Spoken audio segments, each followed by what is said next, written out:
My new investment advice is to fade all of my picks until further notice. Profits are in the tank, and betting hockey is putting the firm in jeopardy. Not sure how much more sustainable these picks will be. Although EW may be bringing up some good advice here. Says only bet dogs in hockey, or parlay a favorite with a lock in the NBA. Says tonight I have Penguins moneyline and Grizzlies moneyline parlayed. That didn't work out too good for him last night, but I may try this theory out because what else do I have to lose? Penguins lost yesterday 3-2 in a shootout.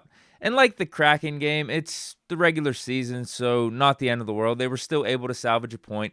The playoffs are pretty much already unlocked for the Penguins. The only thing to worry about now is seeding. However, the consistent theme of an inconsistent defense showed up yet again for the Penguins. I don't know if it's just me, but the Penguins looked tired yesterday. They looked out of it for the majority of the game. Makes sense because they have been playing a lot of games recently, but so has the rest of the NHL. I do think they started to look lively in the third and in overtime late stretches of the game with some of the chances they created. Let's talk about how this one played out. First goal of the game came from a Penguins turnover in their own zone. Giovanni Smith was able to grab a rebound, toss the puck at the net with his eyes closed, and he had no clue that he even scored.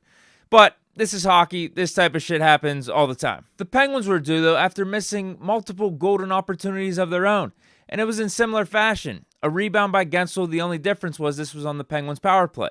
1-1. But the Red Wings respond by keeping the scoring through rebound streak alive by getting their own, and this was also on a power play. And after Detroit went up 2-1, this is officially when the hot takes started to drop.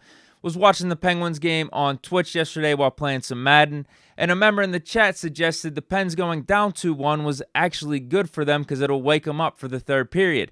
Now, based off my calculations and math, losing in a game is never good. But I guess what he's talking about is the old lull your opponent to sleep in order to come back later in the game type of trick. And sometimes it works. The Chiefs did it in every playoff game a couple years back en route to their Super Bowl. Hell, the Steelers did it multiple times this year, but sometimes they took it to the extreme. Like, we ain't got to be down 29-0 to the Vikings. But anyway, is it really a hot take when you're right? Because, boom, 30 seconds into the third period, Gensel scores. Rips a wrister off a steal and pass from Crosby.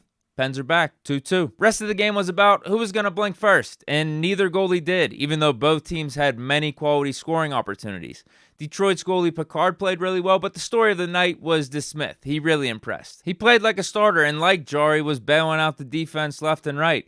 Basically was kind of how he was last year. And I think this performance put a lot of Penguins fans' minds at ease over the backup goalie situation going forward. And I'd be an idiot if I didn't highlight the save of the night. Red Wings called game, but DeSmith said, "Not today, bitches. We play on." And they did. And since no one scored in regulation or overtime, it went to a shootout.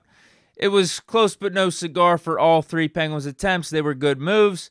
Maybe except for Crosby. I mean, he does that 5-hole move way too much. But it's Crosby, so we can't question him. He could do whatever the hell he wants. And out of all the shit that DeSmith saved last night, this was the one that sealed it?